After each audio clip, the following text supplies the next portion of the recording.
So hello guys, welcome to my channel. तो इस channel पे डॉग कैफीन नाम के चैनल पे हम क्या करने वाले, देखिए क्लास 11th और क्लास 12th को मिला के टोटल जो है 38 चैप्टर, उन 38 के 38 चैप्टर को मैं एवरी लाइन ऑफ एनसीईआरटी मैं आपको पढ़ाने वाली हूँ। एवरी वर्ड ऑफ एनसीईआरटी मैं आपको पढ़ाने वाली हूँ। अब आपके दिमाग में क्वेश्चन आएगा कि ये जो लेक्चर है कौन कौन देख सकता है? सीबीएसई वाले हो तुम लोग, नीट वाले हो, कुछ भी हो आप देख सकते हो। सीबीएसई तो मैं पक्का आपको कह सकती हूँ, मैं शॉर्ट आपको बोल सकती हूँ कि आपके 4 आएंगे अगर आपने ये लेक्चर देख लिया बायोलॉजी में, ठीक है। पर एक जरूर मैं हिदायत देखना चाहूँगी कि आपको इस लेक्चर के बाद सिर्फ एनसीईआरटी को एक बार रीड कर लेना है। मेरे कहने पर सिर्फ एक बार एनसीईआरटी को रीड कर लेना है। You are short. 2000 years later. तो hello guys, welcome back to my channel. तो अब हम अपना लेक्चर नंबर 1 जो है इस यूट्यूब चैनल का शुरू करने वाले हैं। अब बात आती है इस चैप्टर में मैं क्या कर मतलब इस लेक्चर में मैं क्या पढ़ाने वाली हूँ। इस लेक्चर में आपको पढ़ाने वाली हूँ मैं क्लास 12th का chapter number 2 sexual reproduction in flowering plants, ठीक है। अब हम इसकी शुरुआत करते हैं। आपको बस क्या करना है, पेन कॉपी लेके बैठ जाना और अपना दिमाग ज़रूर लेके आना। ऐसा नहीं कि दिमाग वहीं छोड़ के आ गए, बस दिमाग लेके आ जाना। मैं आपके दिमाग में एक एक चीज़ों को, तुम लोग के दिमाग में एक एक चीज़ों को बहुत अच्छे से फिट कर दूँगी, ठीक है। स्टार्ट करें, ठीक है, सब रेडी हैं? चलिए भगवान का नाम ले लेते हैं, स्टार्ट करते हैं। सबसे पहली बात आपको जो पता होना चाहिए वो है फ्लावर का स्ट्रक्चर। अब मैं तो बहुत अच्छे से जानती हूँ कि लड़के तो बहुत फ्लावर का स्ट्रक्चर बहुत अच्छे से जानते होंगे, ठीक है।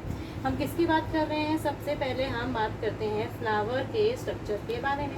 अब भाई जो भी ये वैलेंटाइन डे पे, ये डेट पे जो भी ये फ्लावर देते उनको तो फ्लावर का स्ट्रक्चर बहुत अच्छे से पता होगा। यू लव मी और जो करते रहते हैं, फिर भी मैं बता देती हूँ। सबसे पहले हम बात करते हैं पेडिसल के बारे में। पेडिसल होता है फूल की डंडी।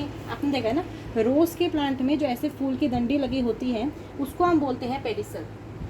एक और चीज़ बता दूँ, जितने भी नाम है बहुत अटपटे होंगे। पहली बात तो सुनते ही मौत आएगी। आपको बस क्या करना है, इन नाम को बार बार लिखो और बार बार लिख के याद करो, ठीक है। स्टार्ट करते हैं। जब मैंने बोला फूल की डंडी को क्या बोलती हूँ मैं? पेडिसल बोलती हूँ। इसके ऊपर फूल बैठता है, फूल का बिछौना होता है, फूल इसके ऊपर बैठता है। ये जो फूल इसके ऊपर बैठता है इसको मैं क्या बोलती हूँ? थैलेमस, ठीक है। इसको क्या बोलती हूँ? थैलेमस और रिसेप्टेकल, ठीक है। थैलेमस और रिसेप्टेकल, ये बात होगी। 2 पार्ट पहले अच्छे से याद कर लो कि पहली बात फूल की डंडी को क्या बोलेंगे? पेडिसल बोलेंगे, ठीक है। जिसके ऊपर फूल बैठेगा, जो फूल की चटाई होगी जिसके ऊपर फूल बैठेगा उसके बोलेंगे थैलेमस और रिसेप्टेकल, ठीक है। ये तो चीज़ याद होगी। इन 2 चीज़ों को अपने दिमाग में बताओ, जल्दी दिमाग में बताओ। दूसरी बात मैं बात करती हूँ, यहाँ 2 पंखुड़ी, यहाँ पंखुड़ी आप नहीं कह सकते, 2 ऐसे छोटे छोटे लीफ निकल के आते हैं जिसको मैं क्या कहती हूँ? सेपल। क्या कहती हूँ? सेपल कहती हूँ। इसके बाद 2 बड़ी बड़ी पंखुड़ियाँ, हिंदी में नाम सुना ना, पंखुड़ियाँ। यू लव मी नॉट जिसके साथ करते रहते हो उसे कहते हैं पेटल। क्या बोलते हैं? पेटल बोलते हैं। नेक्स्ट चीज़ आपको बताना चाहिए, इसमें ये दिल वाले शेप का और इसमें एक मोटा शेप का मोटू पतलू की जोड़ी देखने के लिए मिलती है। ये पूरा का पूरा स्ट्रक्चर हो गया फ्लावर का। ये कैसा फ्लावर है? बायसेक्सुअल। पहली बात तो मैं बता दूँ बायसेक्सुअल का क्या मतलब होता है। देखो, बायसेक्सुअल का मतलब होता है, ये है एक घर, ठीक है जी। एक घर के अंदर फीमेल भी रहे छोटी वाली, ठीक है, मेल भी रहे पैंट पहनने वाला। मतलब कि एक घर के अंदर फीमेल भी रहे और मेल भी रहे। उस फ्लावर को, उस घर को क्या बोलते हैं? बायसेक्सुअल प्लांट बोलते हैं। अब देखो, मेल वाला पार्ट कौन सा है? मेल वाले पार्ट के ज़्यादातर दिल टूटता है, तो दिल वाले पार्ट से याद रखना कि वो है मेल वाला पार्ट, ठीक है। ये जो मोटी होती ज़्यादातर औरतें जो है शादी के बाद मोटी हो जाती है, तो मोटा वाला पार्ट कौन सा है? ठीक है, रेसिज्म मैं नहीं फैला रही हूँ। मोटा वाला पार्ट कौन सा है? फीमेल वाला पार्ट है, ठीक है। फीमेल वाला पार्ट आपको याद रखना। अब भाई मैं इसका फैंसी नाम बता दूँ, ये जो पूरा पार्ट होता है इसका नाम क्या होता है? स्टेमेन। भाई जो मोटी सी दिख रही है इसका नाम क्या होता है? कार्पल या फिर पिस्टल। याद कर लीजिए कार्पल या फिर पिस्टल। ये पूरा का पूरा स्ट्रक्चर हो गया एक फ्लावर का, ठीक है। ये पूरा का पूरा स्ट्रक्चर हो गया एक फ्लावर का, इसको जल्दी से याद कर लीजिए। अब इसके बाद जो मैं इसके आगे बताना चाहती हूँ, पहले इसको सब नोट कर लीजिए। कर लिया नोट? चलो अब आगे बढ़ते हैं। ये तो हो गया भाई पूरा के पूरे फ्लावर का स्ट्रक्चर। अब आपको इसके हर एक पार्ट के बारे में पता होना चाहिए। सबसे पहले मैंने अभी किसकी बात करी थी? पेडिसल की बात करी थी, थैलेमस और रिसेप्टेकल की बात करी थी, उसके बारे में तो आपको पता है। अब हम सबसे पहले पार्ट की बात करते हैं जिसको हम कहते हैं सेपल, ठीक है। सेपल के झुंड को, जो झुंड लगा के बैठते हैं सेपल, उसके झुंड को बोलते हैं कैलेक्स। क्या बोलते हैं? कैलेक्स। एलेक्स नहीं, कैलेक्स, ठीक है, कैलेक्स बोलते हैं। पेटल के झुंड को, ठीक है, पेटल के, मैं जी से दिखा रही हूँ झुंड को, क्या बोलते हैं? कोरोला। क्या बोलते हैं? कोरोला, ठीक है। उसके बाद जो मैंने बोला ना स्टेमेन, और जो मैंने बोला कार्पल, कार्पल या फिर पिस्टल, कार्पल या फिर पिस्टल, इन दोनों के झुंड को भाई क्या बोलेंगे? ये मेल वाला पार्ट है, ये हमारी फीमेल है बेचारी सी।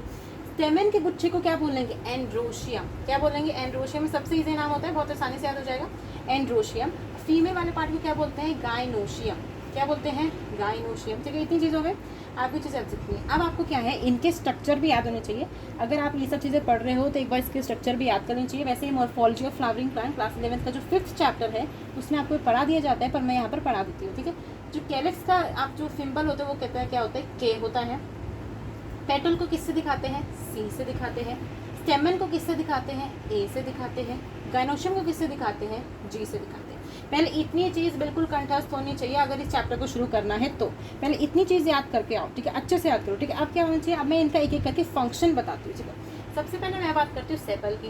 इस सेपल का क्या फंक्शन होता है? देखो, आपको होता है ना जो सेपल, आपको आप एक बार फूल को देखना, बाहर अपने घर से बाहर निकलो, ठीक है, घर में मत बैठे रहो, घर से बाहर निकल के देखो कि सेपल किस कलर का होता है? ग्रीन कलर का होता है, हरे रंग का होता है। किस रंग का? हरे रंग का होता है। अब सेपल का क्या काम होता है? देखो, जब सेपल जो ग्रीन कलर का है उसका क्या काम होता है? ये बर्ड स्टेज में, जब आपने सुना है कि फूल की कली होती है और फिर फूल बनता है, जो प्रॉपर जो फूल बनता है, पहले जो फूल की कली होती है उस कली को प्रोटेक्ट करने के लिए आपका सेपल होता है। मतलब क्या है, कली जो है, कली को आगे जाके फूल बनना है तो फूल को कोई प्रोटेक्ट तो करे, कोई उसकी सेना की तरह रक्षा तो करे, तो वो करेगा सेपल। दूसरा जो इसका नालायक वाला पार्ट होता है वो होता है पेटल। वही जो पंखुड़ी जो सबको अट्रैक्ट करती है, वही काम है अट्रैक्ट करने का, पंखुड़ी का जो कलरफुल होती है। ये चीज़ याद रखना, ये चीज़ अपने आंसर शीट में लिख के आना कराया है तो क्या होती है? कलरफुल होती है, जो अट्रैक्ट किसको करेगी? पॉलिनेटर्स को। पॉलिनेटर्स कौन होते हैं? जो पॉलिनेशन करवाएं। पॉलिनेशन वाली प्रोसेस में आगे बताऊंगी, ठीक है, आगे जो सब्सिक्वेंट लेक्चर्स होंगे उसमें मैं बताऊंगी पॉलिनेशन वाले। आप सिर्फ इतना याद कर लीजिए कि पेटल का काम होता है टू अट्रैक्ट द पॉलिनेटर्स। कैसा होता है? कलरफुल होता है। कैसा होता है? कलरफुल। इसके कलर भी याद रखो कि सेपल होता है ग्रीन कलर का, पेटल होता है कलरफुल। ये दो पार्ट हो गए। ये चीज़ सबसे ज़्यादा इंपॉर्टेंट है कि सेपल और पेटल को मिला के मैं बोलती हूँ non essential wall. Non essential wall. अब नॉन इसेंशियल वॉल का क्या मतलब है? इसेंशियल मतलब ज़रूरी, नॉन का मतलब ज़रूरी नहीं। मतलब ये दोनों चीज़ें हमारे लिए ज़रूरत नहीं रखती है। देखो, आपको ये चीज़ पता होनी चाहिए कि सिंपल लाइफ में भी देखो ना, मेल और फीमेल ही मेल और फीमेल के आसपास ही पूरी दुनिया घूमती है, ठीक है। पूरी दुनिया मेल और फीमेल के आसपास ही घूमती है। मतलब मेल और फीमेल वाला पार्ट ही सबसे ज़्यादा ज़रूरी है। ये वाले मेल और फीमेल थोड़ी ना है, तो सिर्फ उनका सिर्फ एक प्रकार के एड प्रोवाइड कर रहे हैं, ठीक है। फर्स्ट एड जैसे होता है वैसे एक प्रोवाइड कर रहे हैं। इसलिए क्या है? नॉन इसेंशियल वॉल है। इसको अच्छे से दिमाग में बिठा लो। पेपर में क्वेश्चन आ सकता है कि कौन से ऐसे हैं जो कि नॉन इसेंशियल वॉल होते हैं, तो आपको तुरंत लिख देना है कि सेपल होता है और पेटल होता है, और इनका फैंसी नेम क्या होता है? कैलेक्स और कोरोला, ठीक है। इतनी चीज़ें याद हो गई। अब हम नेक्स्ट बात करते हैं जो इसका मेल पार्ट होता है। मेल को ऐसे डिनोट करते हैं, ठीक है। आप गोला बनाओ, उसके ऊपर एक एरो बना दो, इसको मेल से डिनोट करते हैं। ये होता है स्टेमेन, ठीक है। स्टेमेन के कौन कौन से पार्ट होते हैं? मैंने दिल शेप बनाया था ना, दिल शेप, और फिर एक ऐसी डंडी बना दी थी। ये जो दिल शेप होता है इसको मैं क्या बोलती हूँ? एंथर। क्या बोलती हूँ? एंथर। और ये जो डंडी है, इस डंडी को क्या बोलते हैं? फिलामेंट। क्या बोलते हैं? फिलामेंट बोलते हैं। अब ये चीज़ भाई मैंने कितने बच्चों को देखा है कि वो ये गलती करते हैं। जब आपसे पेपर में पूछा हो कि स्टेमेन से आप क्या समझते हो, स्टेमेन का मतलब सिर्फ एंथर नहीं है। सब लोग समझते हैं ना कि भाई एंथर में ही हमारा मेल गैमेट बन रहा है, जिसको डेट के लिए जाना है, तो एंथर में ही हमारा मेल गैमेट बन रहा है। तो बहुत बच्चे समझते हैं ना कि एंथर ही हमारा स्टेमेन है, पर एंथर स्टेमेन नहीं होता है। पहले ये बात लिख लो, नोट करके लिख लो कि स्टेमेन, ठीक है, ये चीज़ नोट करके लिख लीजिए कि स्टेमेन में एंथर भी आता है प्लस में फिलामेंट भी आता है, ठीक है। Not only anther plus filament आता है। ये चीज़ बिल्कुल याद होनी चाहिए, बिल्कुल कंठस्थ होनी चाहिए, ठीक है। एंथर प्लस फिलामेंट वाली बात ये हो गई भाई मेल वाली पार्ट। इधर हम बात कर लेते हैं फीमेल वाली पार्ट। फीमेल कौन थी? कार्पल और पिस्टल थी, जिसको हम गाइनोशियम कहते हैं। अब मैं बात करती हूँ कार्पल और पिस्टल की, जिसको मैं क्या कहती हूँ? गाइनोशियम, ठीक है, जिसको मैं क्या कहती हूँ? गाइनोशियम। गाइनोशियम का कैसे स्ट्रक्चर होता है? देखो, गाइनोशियम के स्ट्रक्चर की बात करो, ऐसे बताओ, एक थाली की तरह, ठीक है, ऐसे एक थाली की तरह बनाना, फिर एक डंडी लगा देना, फिर आप एक मोटी सा लगा देना, ठीक है, मोटा सा स्ट्रक्चर बना दे, ठीक है। ये पूरा स्ट्रक्चर होता है, ठीक है, ये पूरा स्ट्रक्चर होता है, दिख रहा है ना आप सबको?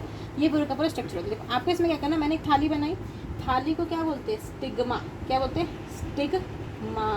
ये जो लंबा सा है इसको क्या बोलते हैं, स्टाइल, बहुत स्टाइल मार रही है, ठीक है, बहुत स्टाइल मार रही है। इस जो मोटा वाला पार्ट इसको क्या बोलते हैं, ओवरी। क्या बोलते हैं, ओवरी। तो नाम आपने क्लास 10th और 11th में पढ़ा होगा। ओवरी बहुत बहुत सिंपल सा नाम होता है, आपने बहुत बार पढ़ा होगा ओवरी का नाम, ठीक है। पहले ये पूरे स्ट्रक्चर को नोट डाउन करो। इतना स्ट्रक्चर हो गया, जितना आपको बेसिक चीज़ें पता होनी चाहिए थी ये मैंने पूरी बात कर दी है। इतने सारे स्ट्रक्चर को याद कर लिया। हम मिलते हैं 2 मिनट के बाद, ठीक है। इसको मिटा के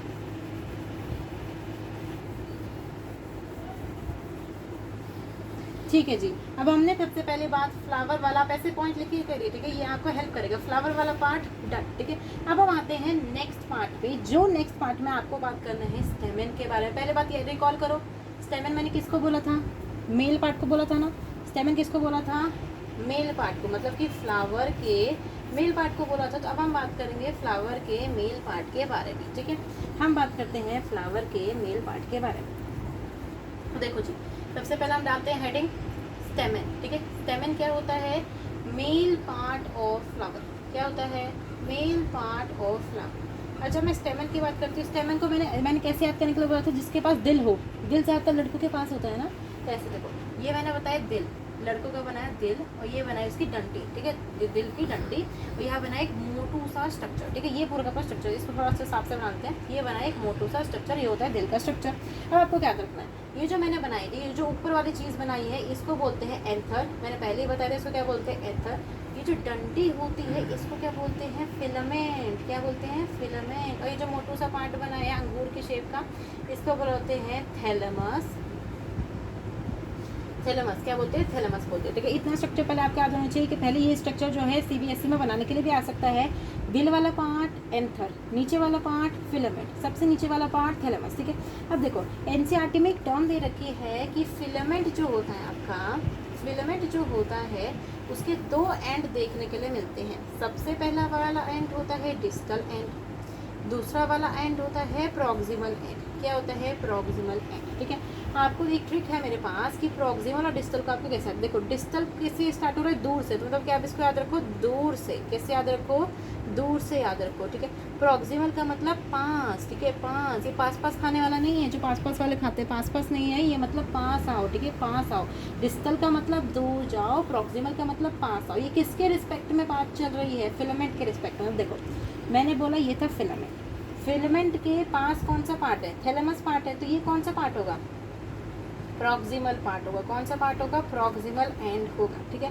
और फिलामेंट के दूर कौन सा है, एंथर। ऐसे आपको दूर पास नहीं देखने को मिला, पर रियल लाइफ में ऐसे ही होता है कि जो फिलामेंट का जो पास वाला पार्ट होता है, जो पास वाला पार्ट होता है वो थैलेमस से अटैच होता है, और जो दूर वाला पार्ट होता है यानी कि जो डिस्टल एंड होता है वो एंथर से अटैच होता है, ठीक है। पहले बात इतनी चीज़ याद कर लीजिए कि जो फिलामेंट का पास वाला पार्ट है वो थैलेमस से अटैच होगा। फिलामेंट का जो दूसरा वाला पार्ट है, जो दूर वाला पार्ट है, वो दिल शेप एंथर से होगा, जिसको बोलते हैं डिस्टल एंड, ठीक है। इसमें एक और चीज़ है एनसीईआरटी की, नोट करके मैं लिख देती हूँ, जो कि एक एक्स्ट्रा दे रखी है कि the proximal end of filament, filament का proximal end is attach to किससे, या तो थैलेमस से या तो पेटल से। अब भाई बहुत लोग अपना सिर खुजलाने लगे हो कि ऐसे कैसे हो सकती है, यहाँ तो लिखा है थैलेमस पर पेटल भी क्यों जोड़ रही है। मैं बताती हूँ आपको, स्ट्रक्चर समझाती हूँ, आपको 1 मिनट में याद हो जाएगा, और स्ट्रक्चर से आप पेपर में याद कर लेना, ठीक है। स्ट्रक्चर से आप पेपर में याद करें। देखो कैसे मैं बताती हूँ। ये वाला मैंने स्ट्रक्चर बोला था, ये हार्ट शेप होता है, ये ऐसे होता है, ठीक है, ये हार्ट शेप होता है, यहाँ पर आपको लटक रहा होता है थैलेमस, ठीक है, ये लटक रहा होता है थैलेमस, और ये होते हैं फूल की डंडी। इस प्रकार का कुछ स्ट्रक्चर देखने के लिए मिलता है एंथर का। अब क्या है, मैंने यहाँ पर छोटे छोटे से बड़े बड़े से यहाँ पर बनाए थे ना, पेटल बनाए थे, मैंने पेटल बनाए थे। अब क्या है, यहाँ पर ये फिलामेंट थोड़ा मस्ती कर जाता है। अगर सिंपल फिलामेंट है, सीधा सीधा फिलामेंट है, तो वो तो थैलेमस से अटैच होगा। अगर थोड़ा टेढ़ा फिलामेंट, तो वो पता क्या करेगा, यहाँ से अपना टांग को उठाएगा और टांग को उठा के यहाँ पर रख देगा। किसके ऊपर रख देगा, पेटल के ऊपर, ऐसे, ठीक है, ऐसे टेढ़ा हो जाएगा, और किसके ऊपर रख देगा, ये क्या है, पेटल है, किसके ऊपर रख देगा, पेटल के ऊपर रख देगा। तब ये वाली कंडीशन जो है निकल के आ जाएगी। मैं फिर से समझा देती हूँ। पहली बात सिंपल सा था क्या, ठीक है, सीधा साधा फिलामेंट था, तो वो किससे अटैच था, थैलेमस से अटैच था।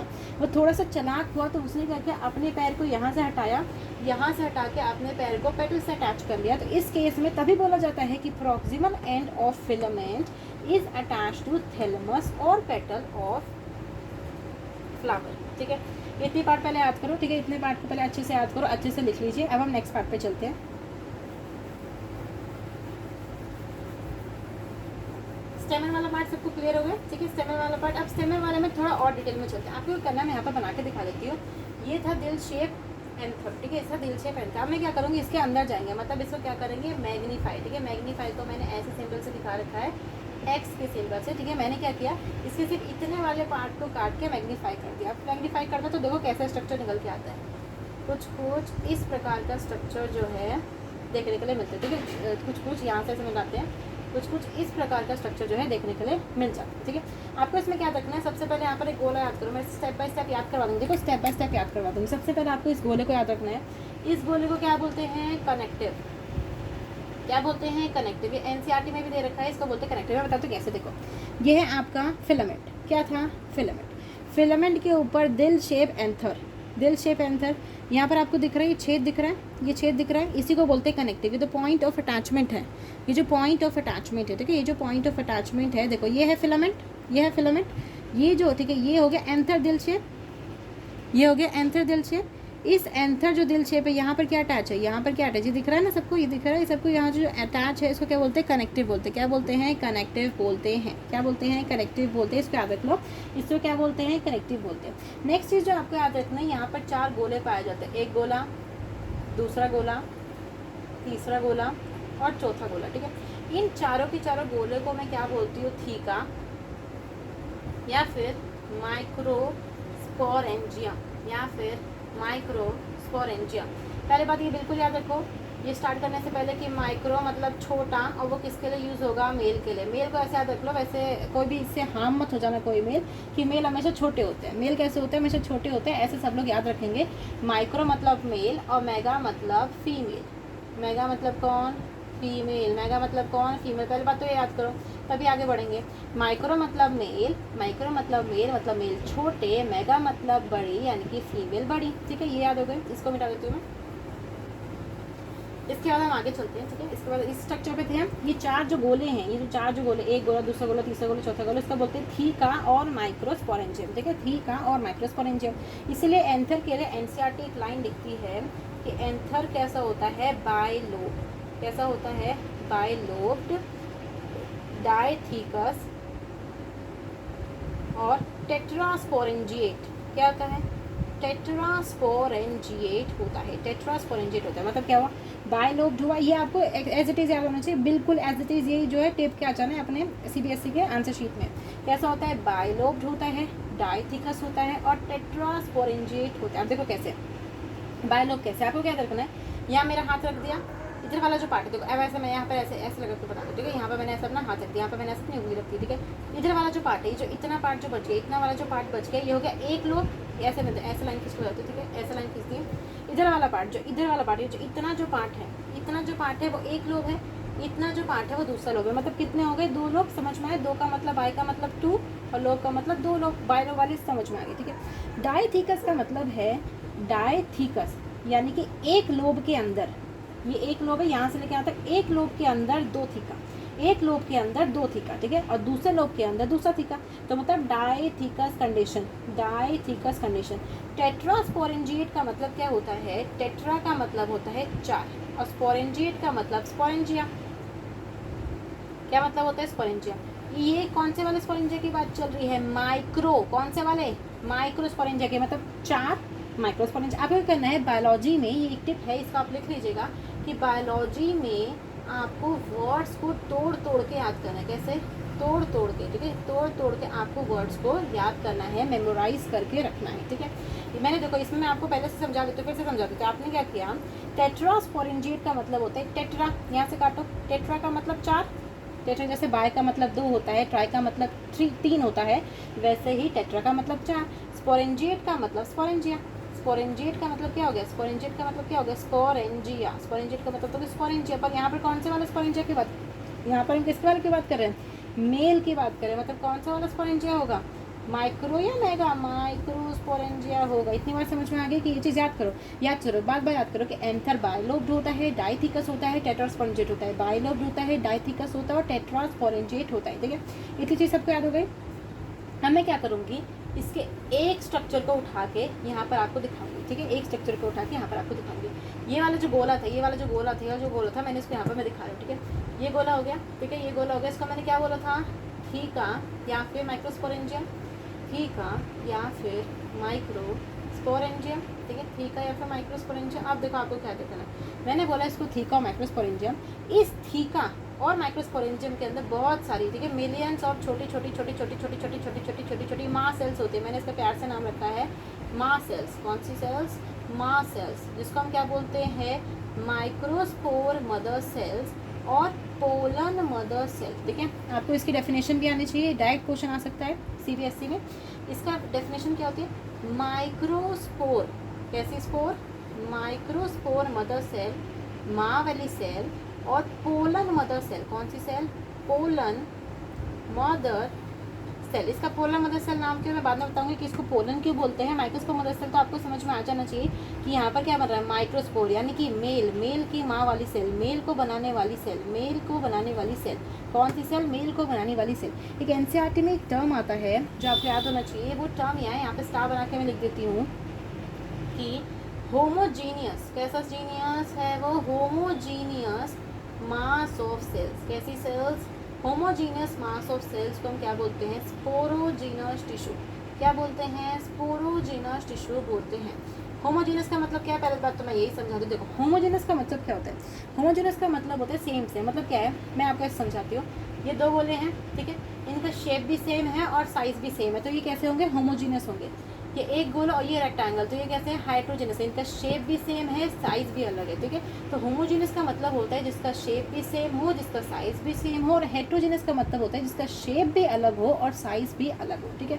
तो मैंने लिखा है homogeneous mass of cells. Homogeneous mass of cells को बोलते हैं स्पोरोजेनस टिश्यू। मतलब कि मैं आप एक सिंपल टर्म में बोल रही हूँ, याद रख लेना या फिर कहीं पर लिख लेना कि जो माइक्रोस्पोरेंजियम है, जो थीका है, माइक्रोस्पोरेंजियम है जो थीका है, उसके अंदर microspore mother cell, pollen mother cell और स्पोरोजेनस टिश्यू प्रेजेंट होता है, ठीक है। इसको मैं लिख के देती हूँ, इसको सबको मिटा देती हूँ, ठीक है। लिख लीजिए आप फिर से, मिटा देती हूँ, ठीक है। हम कहाँ थे? आप रिकॉल कर लीजिए कि हम कहाँ थे। मैंने बोला था उस डायग्राम को मैं फिर से बनाऊंगी, ठीक है। मैंने बोला था इस प्रकार का कुछ स्ट्रक्चर देखने के लिए मिलता है जिसको मैं क्या बोलती हूँ? थीका और माइक्रोस्पोरेंजियम। थीका और माइक्रोस्पोरेंजियम। इसके अंदर मिलियंस ऑफ सेल्स पाए जा रही थी। क्या पाई जा रही थी? मिलियंस ऑफ सेल्स पाई जा रही थी, जिसको मैंने क्या बोला था? Microspore mother cell, pollen mother cell या फिर स्पोरोजेनस टिश्यू। ये तीनों नाम जो है वो याद होने चाहिए, ठीक है। इन तीनों नाम करके सीबीएसई वाले तुम्हें फंसा सकते हैं। ऐसा नहीं कि माइक्रोस्पोर मदर सेल ही नाम है, ऐसा नहीं कि सिर्फ पोलन मदर सेल नाम है, ऐसा नहीं कि सिर्फ स्पोरोजेनस टिश्यू नाम है। तीनों नाम एक ही को बुलाए जाते हैं जिसके अंदर सेल्स पाए जाते हैं। याद रखो, तीनों नाम एक ही है। स्लैश मैंने तभी लगाया कि microspore mother cell, pollen mother cell और स्पोरोजेनस टिश्यू, ठीक है। इतनी चीज़ याद हो गई, ठीक है। अब हम आगे बढ़ते हैं, ठीक है। इतनी चीज़ याद हो गई आपको। अब हम बात करते हैं लेयर्स की, ठीक है। लेयर्स की कौन कौन सी लेयर्स पाई जाती है? कौन कौन सी लेयर्स पाई जाती है? लेयर्स का मतलब कौन कौन सी लेयर्स? कौन कौन सी लेयर्स? देखो लेयर्स की मैं बात करती हूँ, 4 प्रकार की लेयर्स होती हैं। ये लेयर्स को बिल्कुल कंठस्थ कर लेना, एट एनी कॉस्ट याद होनी चाहिए, ऐसा नहीं कि याद करके नहीं गए। एपिडर्मिस, कौन सी डर्मिस? एपिडर्मिस। दूसरी कौन सी? Endothecium, endothecium. तीसरी कौन सी? मिडल लेयर, कौन सी? Middle layer. चौथी कौन सी? Tapetum, tapetum. कौन सी? Tapetum, tapetum, tapetum. ऐसे बार बार बोलो, टेपटम, टेपटम। तो मैंने बोली 4 लेयर हो गई। कितनी लेयर हो गई? 4 लेयर हो गई, ठीक है। 4 लेयर हो गई। अभी क्या है कि एनसीईआरटी में इनकी एक एक का फंक्शन भी दे रखा है जो आपको याद होना चाहिए, ठीक है। सिर्फ उनका नाम ही नहीं आएगा, साथ ही साथ क्वेश्चन में इनका फंक्शन भी आ सकता है। तो मैं क्या करके इनके फंक्शन लिख के बताती हूँ। देखो एरो के हिसाब से दिखा दूंगी। एपिडर्मिस, एंडोथीसियम और मिडल लेयर, मतलब कि इन तीनों को मिला के मैं 3+ से बता देती हूँ, 3+, ठीक है। इन तीनों को मिला के ऐसे लिख देती हूँ, तीनों को मिला के, तीनों को मिला के, तीनों को मिला के, ठीक है। तीनों को मिला के इन तीनों का फंक्शन होता है protection, protection and dehiscence of anther. इन तीनों का काम होता है protection and dehiscence of anther. है कैसे? मैं पूरा इस तरीके से समझाती हूँ। आपको पता है कि जो मेरा एंथर बनने वाला है, ठीक है, जो मेरा एंथर है, ठीक है, जो ऐसा हार्ट शेप एंथर था, इस हार्ट शेप जो ऐसा हार्ट शेप एंथर था, इस हार्ट शेप एंथर में आगे आने वाली पीढ़ी का सेल है। कैसा है? सेल। अगर वो बचा नहीं तो फिर कैसे अगली जनरेशन कैसे आएगी? उसे तो बचाना पड़ेगा। तो उसी को बचाने के लिए 3 सेल्स जो बन के आती, कहती है हम बचाएंगे। क्या बोलते हैं? हम बचाएंगे। तो ये तीनों सेल्स आती हैं, ये तीनों मिलकर प्रोटेक्शन का काम करती है। पेरिलाइन्स याद हो गई, पेरिलाइन याद हो गई कि जो एंथर बेचारा जो है, जो इस प्रकार का एंथर है, एंथर बेचारा जो है उसे बचाने के लिए ये 3 सेल्स जो है आती हैं और प्रोटेक्शन का काम करके दिखाती हैं। दूसरी चीज़, डेहेसेंस ऑफ एंथर।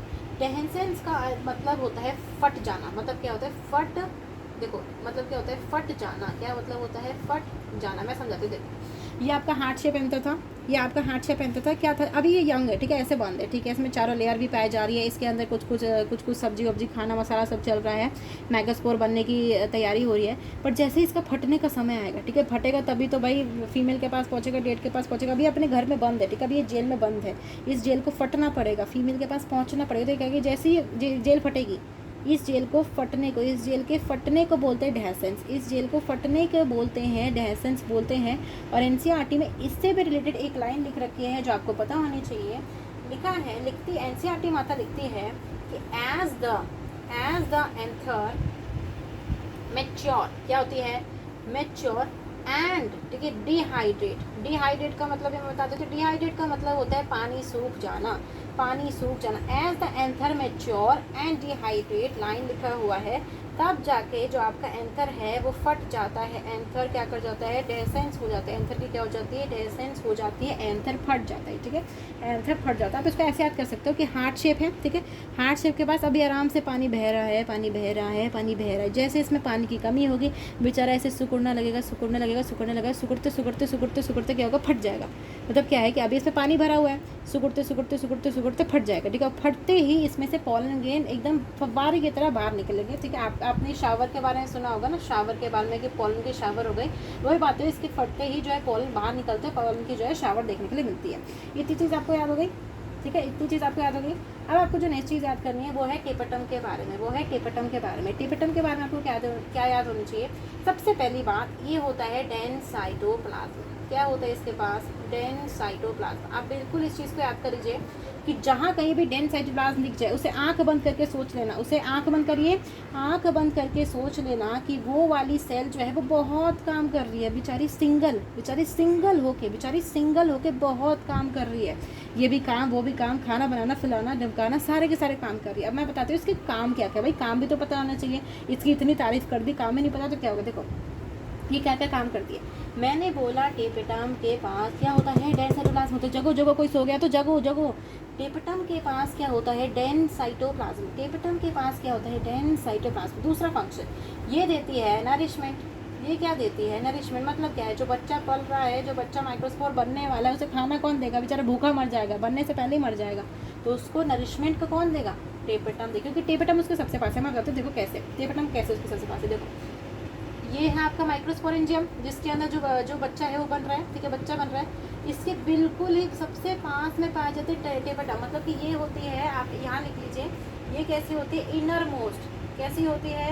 Inner most. और ये होती है आउटर मोस्ट, ये होती है आउटर मोस्ट। सबसे अंदर है टेपेटम, उसके बाहर है मिडल लेयर, उसके बाहर है एंडोथीसियम, और उसके सबसे बाहर है एपिडर्मिस। कुछ इस प्रकार का स्ट्रक्चर देखने के लिए मिलता है। मैं ऐसे आपकी बता देती हूँ। सबसे अंदर टेपेटम, उससे बाहर मिडल लेयर, उससे बाहर एंडोथीसियम, उससे बाहर एपिडर्मिस। तो सबसे अंदर कौन है? एपिडर्मिस है। सबसे अंदर कौन है?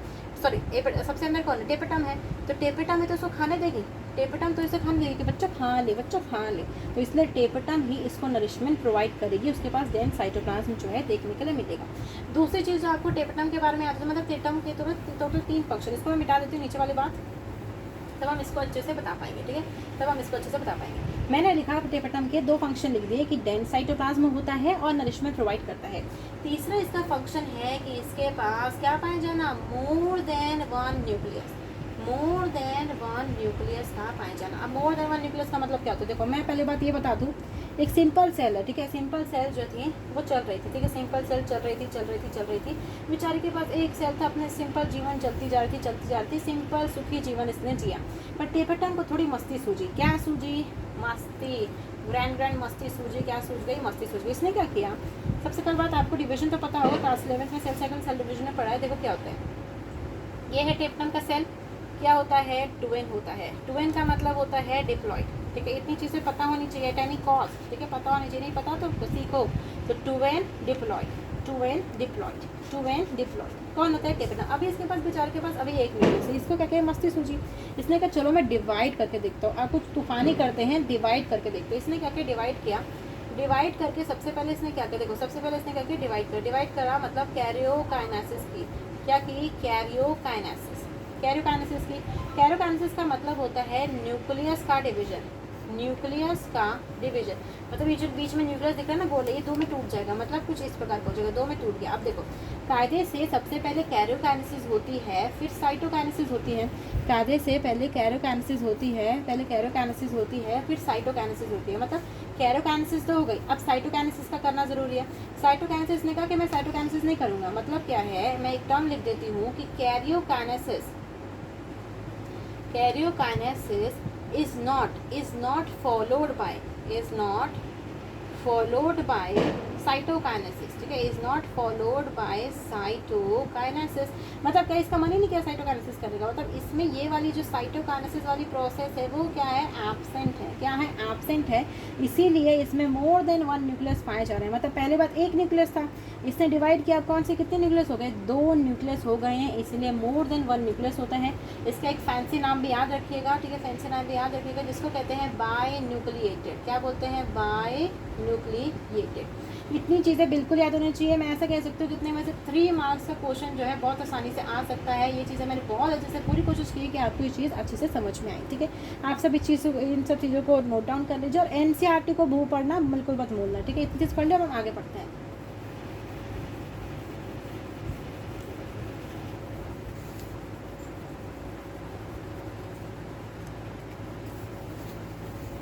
तो गाइस अभी हम आज के लेक्चर में हमने इतनी चीज़ें पढ़ी। क्या क्या चीज़ें पढ़ी मैं पहले से बता देती हूँ। सबसे पहले हमने पढ़ा फ्लावर के स्ट्रक्चर के बारे में। किसके बारे में पढ़ा? फ्लावर के स्ट्रक्चर के बारे में पढ़ा, ठीक है? फ्लावर के स्ट्रक्चर के बारे में पढ़ा। आपको ये चीज़ घर से पढ़ के आनी है। दूसरी चीज़ मतलब कि जब इसका नेक्स्ट लेक्चर आएगा आप ये चीज़ पढ़ के आइएगा पहले से। दूसरी चीज़ जो हमने पढ़ी स्टेमन के बारे में। स्टेमन क्या होता है? मेल पार्ट होता है। स्टेमन क्या होता है? मेल पार्ट होता है। तीसरी चीज़ जो हमने पढ़ी कि स्टेमन के अंदर, जो मैंने मेल पार्ट के अंदर कहा ना, तो स्टेमन के अंदर इसका किस प्रकार का स्ट्रक्चर देखने के लिए मिलता है, कौन कौन सी इसके अंदर लेयर्स देखने के लिए मिलती है, ठीक है? ये था आज का पूरा टॉपिक। कल के लेक्चर में जब आप आओगे तो ये आज का लेक्चर में लिखती हूँ, लेक्चर नंबर 1 में हमने ये पढ़ा है। कल के लेक्चर में आपको ये सारी की सारी चीज़ें जो हैं याद करके आनी है, अच्छे से याद होनी चाहिए, ठीक है? एक भी चीज़ों को आपको भूलना नहीं है। लास्ट में एक क्वेश्चन जब आपसे पूछना चाहती हूँ कि आपको ये चीज़ याद होनी चाहिए कि एक क्वेश्चन जो मेरा है कि कौन सी ऐसी सेल है जो कि पॉलन ग्रेन को नरिशमेंट प्रोवाइड करती है।